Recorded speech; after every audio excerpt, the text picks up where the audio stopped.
네, 이번에는 중요한 이슈를 새로 고침하겠습니다. WS 리프레시 신광섭 MBN 골드 매니저 나왔습니다. 안녕하세요. 네, 안녕하세요. 네. 저희 이제 강성호 아나운서가 중간에 힘있게 투자 식스팩 해서 그런지 몰라도 낙폭이 그래도 조금 많이 줄어들었어요, 시장이. 네. 광섭아 잘하자 효과도 있는 것 같고. 네. 네. 포인트 한번 짚어주세요. 요즘에 좀 과감해지신 것 같아요, 우리 강 아나운서가. 네. 굉장히 좋은데 어제 시장도 아직 좀 과감해져야 되는데 네. 시장이 오늘은 조금 멈추고 있습니다. 최근에 이제 나스닥이 좀 조정이 나올 자리가 분명히 나와야 된다고 이틀 전부터 계속 말씀드렸고 어제 좀 모처럼 만에 좀 하락이 좀 나왔습니다. 나스닥이 1.3%, 뭐 S&P 500도 1.2% 빠졌죠. 일단은 중요한 게 제가 이제 연준 위원들의 발언이 조금 이제 매파적으로 나올 가능성이 있다. 결국 그거에 대한 빌미를 제공하면서 나스닥이 또 다시 또 하락이 나오는 이제 부담이 됐는데 어쨌든 이제 오늘 오전장 같은 경우에 딱 특징적인 게 지금 최근 트렌드가 한 달 동안은 정책 모멘텀 또는 원자재 관련된 쇼티지. 그러니까 오늘 같은 경우에는 이제 음식료 쪽에서의 그런 수산이겠죠. 쉽게 얘기해서 참치. 오늘 뭐 동원 이 산업이나 회사가 그냥 뭐 상한가 그냥 들어가 버리고 그러면 사주 시푸드 뭐 수산물 관련주들이 대부분 상한가 또는 뭐 20% 넘게 급등이 나오고 있습니다.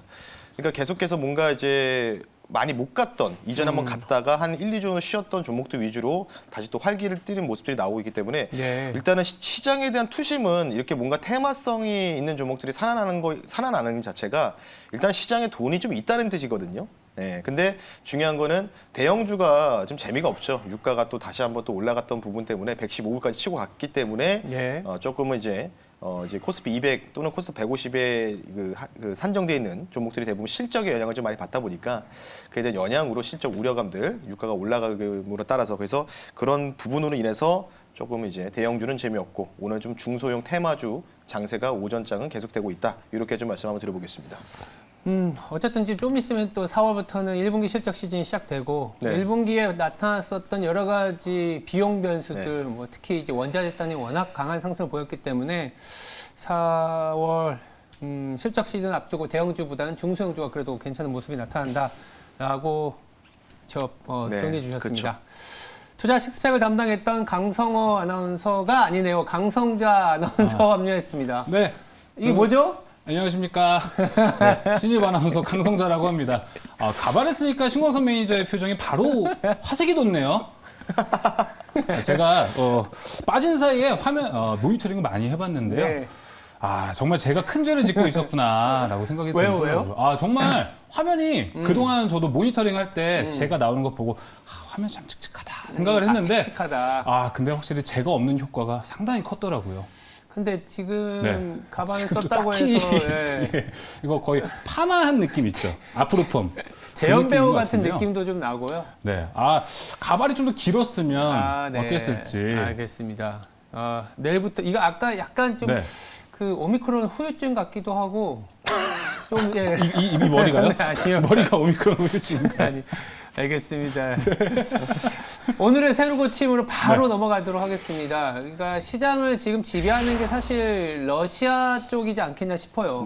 결국 러시아라고 나오는 내용들이 매일매일 뉴스가 나오는데 오늘 같은 경우에는 특히나 이제 주말에 바이든 미국 대통령이 이제 유럽을 가지 않습니까? 여러 이제 회의에 굵직굵직한 회의에 참석을 합니다. 뭐 나토라든지 G7 거기다가 EU 정상회담을 이제 연차례 그러니까 계속 연이어서 가질 텐데 러시아에 대한 추가 제재 얘기들이 좀 나오고 있어요. 그래서 이게 나오면 또 시장에 또 악재가 되지 않을까라는 우려가 있는데 어떻게 해야 될까요?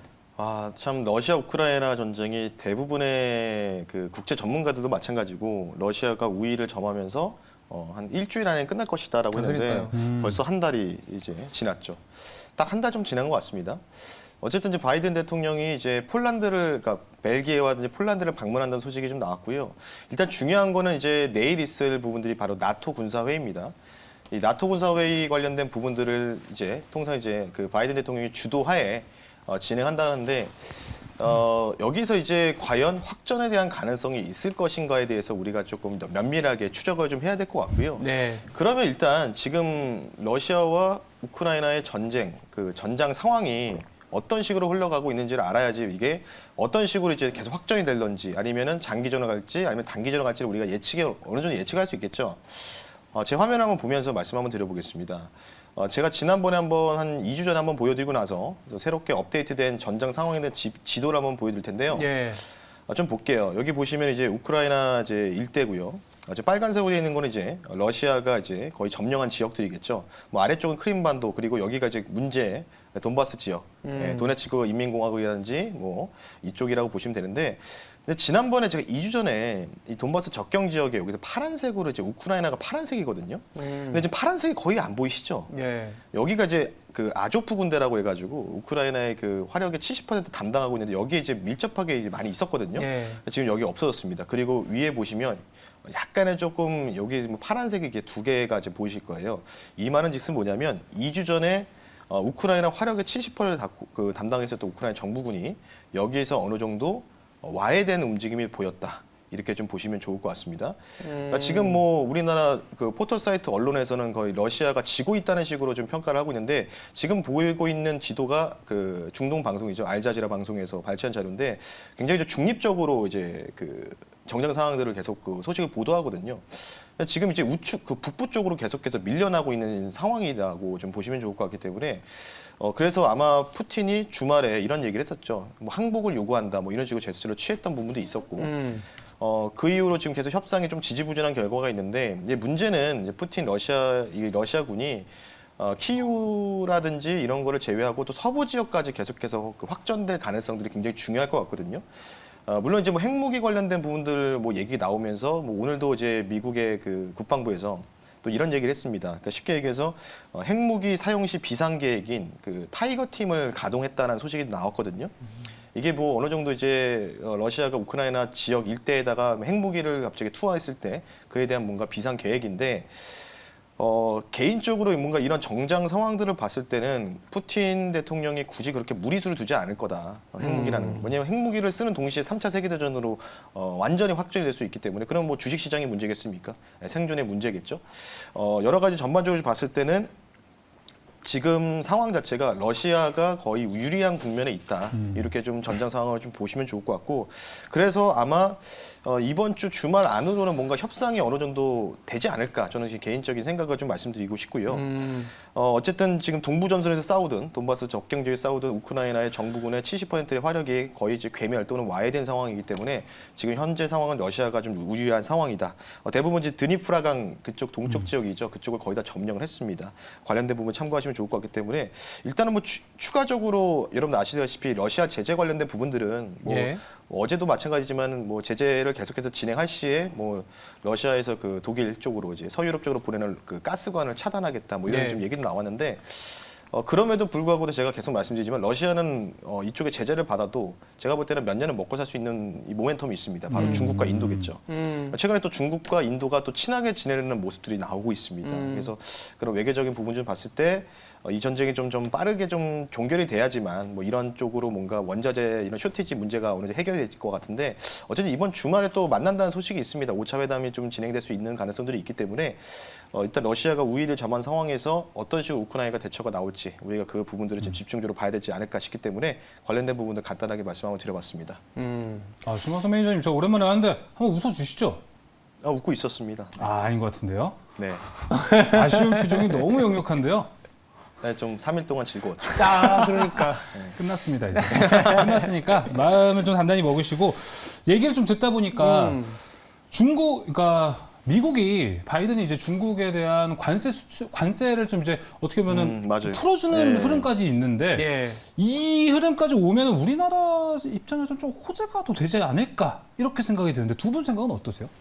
기본적으로는 저도 그게 나쁜 전략은 아닌 것 같아요. 러시아와 우크라이나의 전쟁이 우리가 뭐 종전이다라는 뉴스를 어쩌면 향후 몇 년 동안 받지 못할 수도 있어요. 그쵸. 받지 못할 수 있는데 러시아는 러시아대로 서유럽 쪽, 독일을 중심으로 한 서유럽의 이제 가스라든지 에너지를 송출하겠지만 그 비중은 계속 줄어들 수밖에 없는 거고 인도나 중국이 또 그 굉장히 지금 값싸져 있는 우랄유, 러시아 쪽의 우랄유를 수입하면서 러시아의 어떻게 보면 숨통을 계속 이어주는 역할이 이거지 전면에 이제 뭐 종료가 됐다 이런 건 아닌 것 같아요. 다만 이제 중국 같은 경우에는 러시아하고 다르게 글로벌 탑 2의 규모를 갖고 있는 어떻게 보면 지금 당장 그 비중을 축소시키기에는 미국으로서도 굉장히 부담이거든요. 네, 부담이고 그리고 유가로 인한 여러 가지 비용적인 상승분을 인플레이션 압력에서 뭔가 많이 줄여줘야 되는데 이게 관세라든지 공급망이 해소되면서 일정 부분 좀 보완을 할 수 있으니까 한국한테는 나쁜 건 아니죠. 미국과 중국을 통해서 수출을 할 수 있기 때문에 충분히 뭐 러시아가 아까 말씀하신 것처럼 핵무기를 사용한다든지 이런 거는 우리가 예상하지 못하는 테일 리스크이기 때문에 이거를 배제하고 놓고 본다면 지금까지 나오는 뉴스들 더불어서 인도하고 중국이 수입을 해준다라고 하는 거는 그렇게 나쁜 건 아닌 것 같아요. 일각에서 그런 얘기 하더라고요. 그러면 인도하고 중국이 에너지 수입을 하면 미국이 제재하는 거 아니야? 미국이 그러면 서유럽도 제재해야 되기 때문에 그렇죠. 제재할 것이 너무 많아지네요. 그러니까 지금 당장은 뭐 어떻게 보면 뭐 악재 속에 피어난 호재 정도 저도 그렇게 예상은 하고 있습니다. 네. 그래서 추가적으로 일단은 오늘 또 이제 나토의 수장이 독일이지 않습니까? 아 그렇죠. 네, 어찌 보면 독일인데 뭐 프랑스 독일이 이제 이중이라고 보시면 되는데 어제 독일의 이제 국무장관이 다시 한번 또 이제 트위터를 통해서 언급했습니다.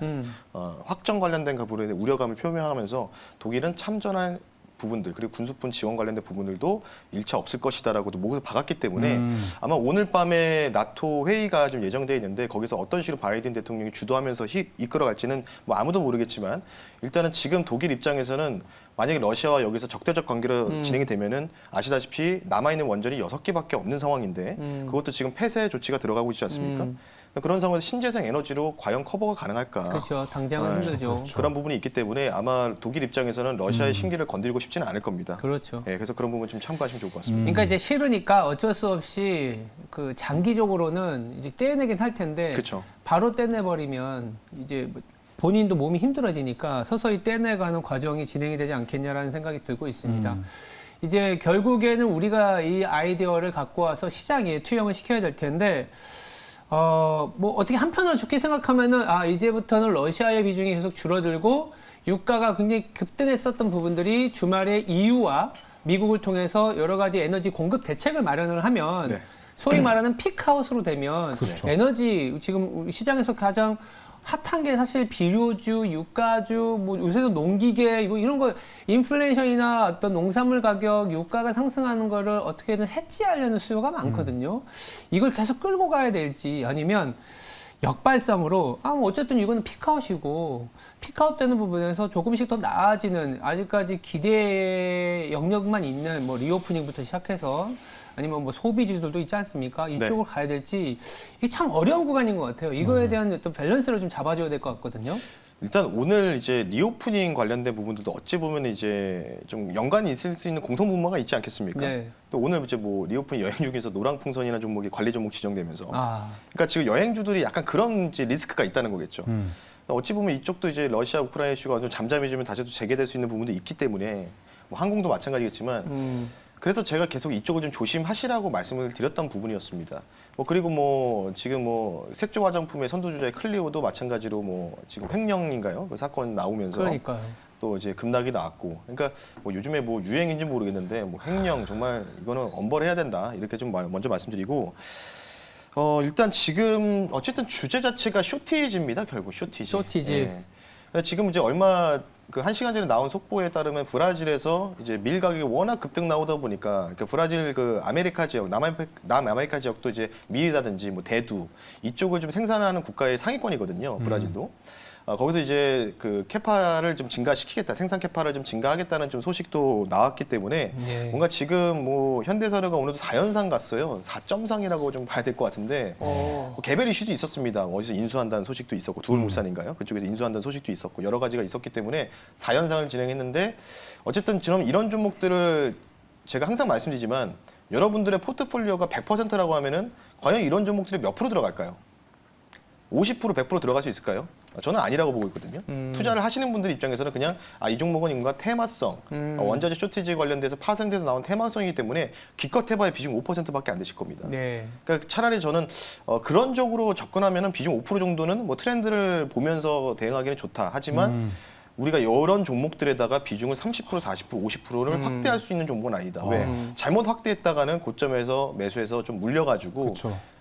올해 농산뿐만 아니라 내년 농사까지도 망칠 수 있는 종목들이다. 이렇게 좀 말씀드리고 싶기 때문에 제가 말씀드리는 부분들은 오늘 사료주가 올라가죠. 그리고 어제 같은 건 철강주가 또 올라갔어요. 맞아요. 그렇죠. 네, 근데 철강주 어제 종가에 쫓아가신 분들 오늘 다 물리셨습니다. 그러니까요. 네, 그러니까 이런 부분이 있기 때문에 어느 정도 이격이 좁혀져 있던 종목들. 그래서 제가 뭐라고 말씀드리냐면 에너지, 순환매 계속 되지만 신재생 에너지 오늘도 상승 나왔고 그리고 원전 계속 주목하시라고 했죠. 어제 원전 종목 갖고 나왔기 때문에 관련된 분을 봤을 때 원전, 뭐 내일까지도 일정이 있습니다. 그래서 차라리 저 같은 경우에는 정주행보다는 쫓아가는 것보다는 약간의 이격을 둔 역발설 전략. 이게 조금 더 낫지 않을까 이렇게 좀 말씀 한번 드려보겠습니다. 결국은 이 쫓아가게 되면 철강과 같이 어저께 쫓아갔으면 오늘 바로 물려버리는 그렇죠, 상이 되고 그렇죠. 그 물리는 폭이 요새는 이 변동성이 굉장히 심하다 보니까 1, 2%가 아니라 뭐 5에서 10% 왔다 갔다 하는 장이다 그냥 보니까 하루에 뭐 20% 올라갔던 좀 쫓아갔다가 마이너스 10% 끝나면 30% 그러니까요. 손실이잖아요. 이게 다시 회복하려면 엄청난 시간이 필요하기 때문에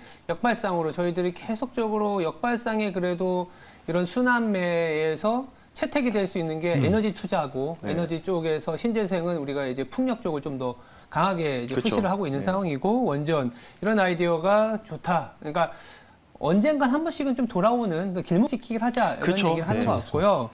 근데 아까 쇼티지 얘기했을 때 한 가지 아쉬운 게 이런 쇼티지 때문에 사실 우리나라 대형주들이 못 가고 있거든요. 뭐 대표적으로 자동차 같은 경우가 진짜 너무 많이 빠졌고 두 번째는 뭐 대표적인 수출주가 반도체하고 자동차인데 둘 다 공급망의 어떤 훼손이 이게 굉장히 길어지는 이슈다 보니까 발목이 잡혀 있어요. 이런 상황에서 우리가 대형주를 지금이라도 좀 뭐랄까 역발상으로 담아야 되는지 아니면 대형 역발상으로 담는 거는 순환매가 되는 테마인 거지. 여전히 중소형주 쪽에 중심을 둬야 될지 아니면 이것도 아니고 저것도 아닌 개별 종목에 관심을 둬야 될지 그게 참 궁금합니다. 이게 사실 올해 같은 경우는 이제 액티브 장세가 시작이 된 거지 않습니까? 그렇죠. 그렇기 때문에 대형주 중에서 이제 액티브형 전략이 평균적으로 통하지는 못하겠죠. 그 중에서도 이제 뭐 준대형주 같은 종목들도 좀 나올 수는 있겠지만 네. 중요한 건 이제 상반기까지는 일단 좀 힘들 거라고 좀 보시면 좋을 것 같아요. 네. 왜냐면은 지금 뭐 여러 가지 이슈도 있고 뭐 유가가 워낙 많이 올라가니까 뭐 석유 공정이 뭐 대부분 우리나라가 차지하고 있지 않습니까? 유가의 의존도가 높다 보니까 네. 당연히 뭐 가격 전가를 하더라도 유가가 여기서 정말 계속해서 뭐 150불, 200불까지 올라가게 되면은 가격 전가가 이루어진 상황에서 또 인상을 또 할 수 있을까요? 못 한다는 거겠죠. 그러니까 이제부터 유가가 뭔가 안정화되면서 빠지는 거를 우리가 조금 바라야 되지 않을까 이렇게 생각하고 있고 자동차 업종들은 뭐 우리나라만 빠진 게 아닙니다. 이거는 뭐 대표적인 뭐 글로벌 기업들이죠. 뭐 제너럴 모터스, 네. 포드, 도요타 다 똑같아요. 지금 다 고점 대비해서 30% 이상 빠졌고 지금 슬금슬금 반등이 나오고 있기 때문에 자동차 쪽을 좀 공략을 하실 부분들은 여러 가지가 있겠지만은 뭔가 이제 자동차의 직접적인 이런 종목들 투자하실 때는 제가 볼 때는 이런 글로벌 기업들이 GM이라든지 뭐 도요타 뭐 이런 종목들이 포드라든지 이런 종목들이 어느 정도 정배열로 좀 전환하는 이런 모습이 보이면 그때 조금 담으셔도 되지 않을까 싶기 때문에 지금은 뭔가 이제 매수를 뭔가 역발성으로 투자하는 것보다는 왜냐하면 아직 불확실성이라는 게 존재하지 않습니까? 네. 예, 그런 부분이 있기 때문에 좀 조심을 하셔야 될 것 같고 그래서 저 같은 경우에는 당분간 이런 장세, 그러니까 5월달, 6월달까지 FMC가 연달아서 아마 뭐 빅스텝 나오지 않을까 싶습니다. 예. 이유는 일단 뭐 하반기 11월 달에 미국의 중간 선거가 예정돼 있기 때문에 거기에서 뭔가 지금 미국인들도 불만 사항이 이제 인플레이션입니다, 물가. 네. 그렇기 때문에 인플레를 잡기 위해서 아마 상반기에 조심스럽게 125bp까지도 올라갈 수 있다. 뭐 이런 부분들이 있어서 조금 대형주는 어려울 수 있겠죠. 그러니까 그렇죠. 6월 달에도 100bp 올릴 수도 있어요. 네. 예, 왜냐하면 중간 선거 때문에. 예, 뭔가 이제 좀 잠재워야 되지 않습니까? 그렇죠. 뭔가 이런 부분들을. 왜냐하면 중간 선거를 잘 치러야지만 바이든 대통령이 재선할 수 있는 뭔가 이제 터닝 포인트가 되거든요. 네. 그래서 연준이 어떻게든 좀 긴축. 그래서 그런 발언들이 많이 나왔었습니다. 그것 때문에 미국 시장이 빠졌고. 그래서 추가적으로 봤을 때는 다운 쇼티지가 뭘까를 굉장히 고민을 많이 했는데 다음 쇼티지는 뭐 오늘도 기사가 좀 몇 개가 나왔는데 예. 목재 쪽이라고 좀 오고 목재? 있습니다. 목재 또는 이제 목재에서 파생되어 나올 수 있는 게 펄프 종이겠죠. 하긴 러시아에서 들여오는 것들도 좀 있다고 하더라고요. 엄청나죠. 그래서 러시아도 인테리어 살림국가니까. 업체들이 사재기를 하고 있다 이런 뉴스도 네, 봤거든요. 맞아요. 그래서 지금 뭐 6개월 정도 치밖에 없는데 뭐 좀 더 뭐 선도 물량 잡아가지고 1년치 물량 확보하고 있다. 뭐 이런 소식들이 나오고 있거든요. 인테리어 가구 업체들이. 그래서 아마 이쪽도 이제 뭐 가구 업체라는 이쪽도 이제 뭐 가격 정거가 이루어지겠죠, 당연히. 그래서 개인적으로 봤을 때는 오늘 이제 제가 지난번에 소개시켜드렸던 이거는 홀딩해야 된다. 이거닉스라는 종목이 좀 잘 가고 있지 않습니까? 네. 그 종목이 이제 솔로몬 제도, 솔로몬 군도에서 조림권을 가지고 있어요. 그래서 이제 목재에 대한 이 자산 가치를 갖고 있기 때문에 그래서 네. 올라가는 거거든요. 그래서 오히려 저는 이제 종이 목재 쪽이 그 50개의 주요 원자재 중에서 아직 못 간 쪽이 그쪽이라고 좀 보고 있기 때문에 그쪽도 갑자기 뉴스 플로우가 딱 나오면은 뭐 사료주처럼 또 올라갈 수 있는 가능성이 있다. 이렇게 좀 말씀 한번 드려보겠습니다. 최근에 흐름 보면은 진짜 안 오르는 게 뭐 있을까라고 좀 먼저 보고 싶은데 그 찾는 게 쉽지가 않잖아요. 네. 안 오른 확실히. 거는 뭐 월급이겠죠. 제 월급. 맞습니다. 그래서 신광선 매니저님이 딱 잘 짚어주셔가지고 예. 이쪽도 한번 눈여겨보면 좋겠다라고 좀 생각이 듭니다. 근데 아까 좀 일정 얘기해 주셨는데 이제 실적 시즌이에요. 맞아요. 이제. 근데 이런 시간을 앞두고 우리 앞으로 현금 확보를 좀 해야 될까 이런 생각이 드는데 신광선 매니저는 어떻게 보세요? 저는 앵커님한테 먼저 궁금해요. 저요? 예. 현금 그것도 안 확보, 받아주신다니까요? 현금 확보 지수가 2,700 중반까지 오야 있는 상황에서 눌린다라는 것은 뭔가 부담을 느끼고 있다라는 거잖아요. 그러니까 부담의 요인을 뭐 나름대로 해석해 보면 4월 달부터 이제 1분기 실적이 나오는데 1분기 실적 굉장히 안 좋을 겁니다. 뭐 저희들이 계속 말씀드렸던 무역 수지 데이터를 그려보니까 지금보다도 영업이익률이 더 하향 조정돼야 되기 때문에 아마도 실적 발표할 때 영업이익률이 하향 조정된다. 물론 쇼크가 오는 건 아니지만 이제 네. 상단이 계속 막히는 거죠. 상단이 막히는 상황에서 이제 FOMC를 앞두고 있는 그런 일정들이 있어서 대형주가 치고 못 나가는 장이다 보니까 자꾸 상단에 붙으면 이제 뭐 약간의 어떤 악재에도 변동성이 심해지는 종목들이 나올 수 있다. 그러면 만약에 뭐 어제 같은 경우에는 뭐 PCB 업체 같은 경우에는 이럴 때는 오히려 담아야겠지만 그렇게 주도적으로 갖고 가는 섹터가 별로 없다 보니까 좀 수익이 났는데 보니까 2,700이 넘어 있다. 그럼 좀 현금을 확보하고. 근데 이제 2,600이나 때에 따라서는 2,500자가 보이는 수준이 온다? 그러면 좀 다시 이제 주식을 사는 굉장히 100에서 150포인트의 협소한 박스권이 앞으로 한 2달 정도는 이어지지 않을까. 그래서 지금 만약에 현금을 확보하는 게 낫겠습니까? 라고 하면 저는 현금 일정 부분 확보하는 것도 나쁘지 않은 전략이다라는 생각은 듭니다. 어떻게 지수가 보세요? 확실히 지표가 되겠네요. 네. 저도 사실은 이제 2,600, 2,900인데 아까 앵커님의 말씀에 굉장히 전적으로 동의하는 부분이 부담이 있다. 2,800 넘어가기. 어차피 2,800 근처에서 좀 막힌 거잖아요. 그러니까 제가 너무 긍정적으로 봤나? 100포인트를 더 쓴 게? 그러니까 그런 생각이 들 정도로 그러니까 유가가 다시 올라갔던 게 이제 맹점이겠죠.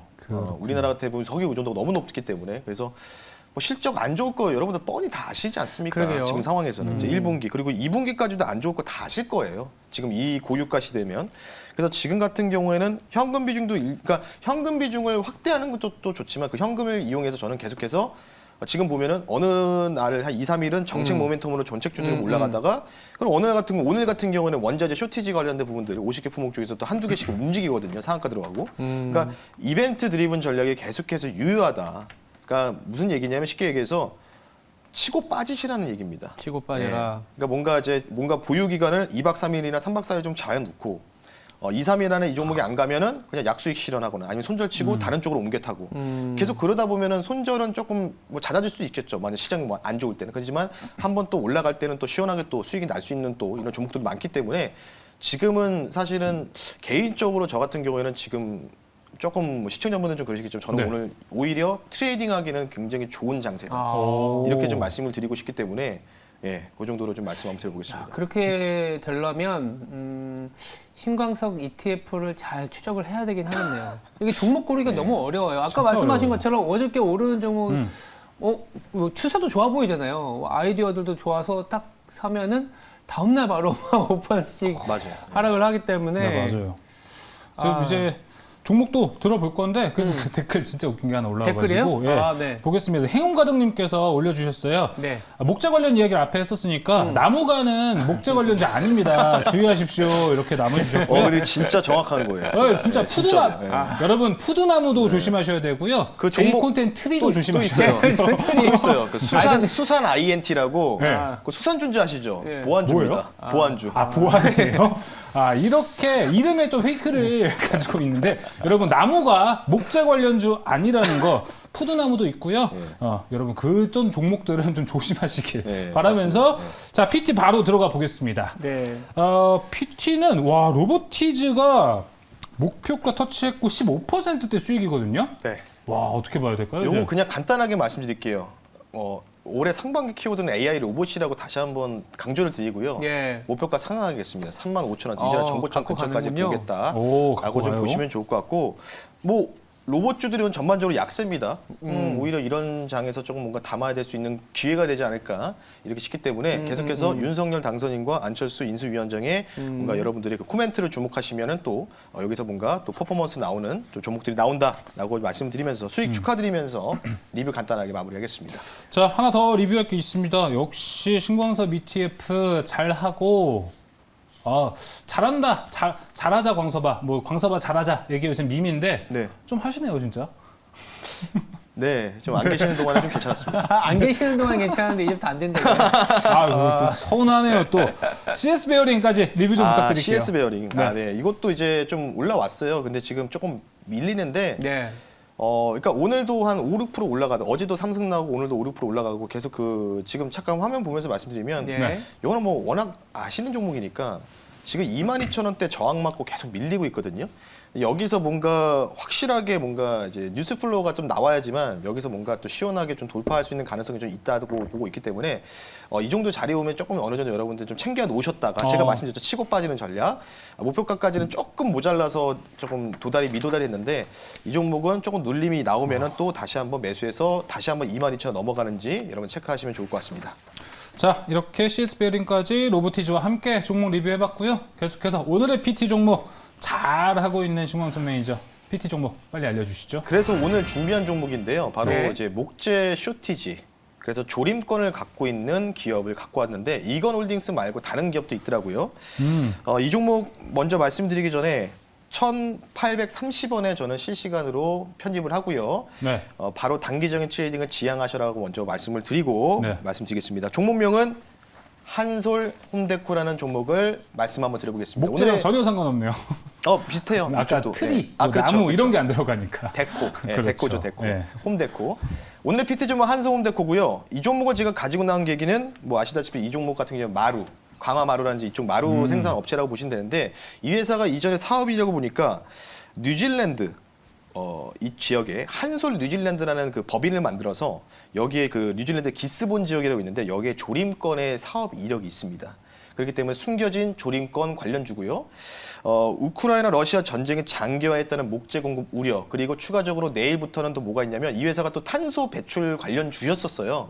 내일 또 우리나라에서 탄소 기본법이 또 시행이 됩니다. 탄소중립 기본법이 또 시행될 예정이기 때문에 뭐 이런 종목들이 좀 움직일 가능성이 있지 않을까 싶어서 이 종목을 한번 말씀 한번 드려보고요. 가격 전략을 좀 빠르게 말씀 한번 드려볼게요. 자, 이 종목 같은 경우에는 조금 손절가를 좀 제가 넉넉하게 좀 말씀드릴게요. 조금 장기적으로 좀 좋다고 좀 판단되고 있어가지고 손절 가격을 1,690원 선 말씀드리고 목표 가격을 조금 높게 잡겠습니다. 이 종목 2,200원 정도라고 말씀드릴 테니까 조금 길게 보는 종목이다라고 말씀드리면서 한솔홈데코 조림권 사업 이력 부각 기대감 보시면서 말씀 한번 드려봤습니다. 네, 한솔 홈데코 목표가 2,200원, 손절가 1,690원으로 제시가 됐습니다. 오늘 무료 방송 준비되어 있으신가요? 네, 어제 좀 하다가 갑자기 유튜브에서 오류가 나가지고 진짜요? 예, 좀 뭐 계속 그런 것 같아요. 네 번째가 오류 났는데. 유튜브 잘하자. 예. 오늘 장 끝나고 3시 40분에 마찬가지 어제 못다한 이야기들 좀 집중적으로 말씀드릴 테니까요. 어제 방송 듣다가 조금 튕기신 분들 좀 죄송스럽고 오늘 다시 한번 진행하겠습니다. 잠시 뒤에 공개 방송에서 뵐 수 있도록 하겠습니다. 네, 알겠습니다.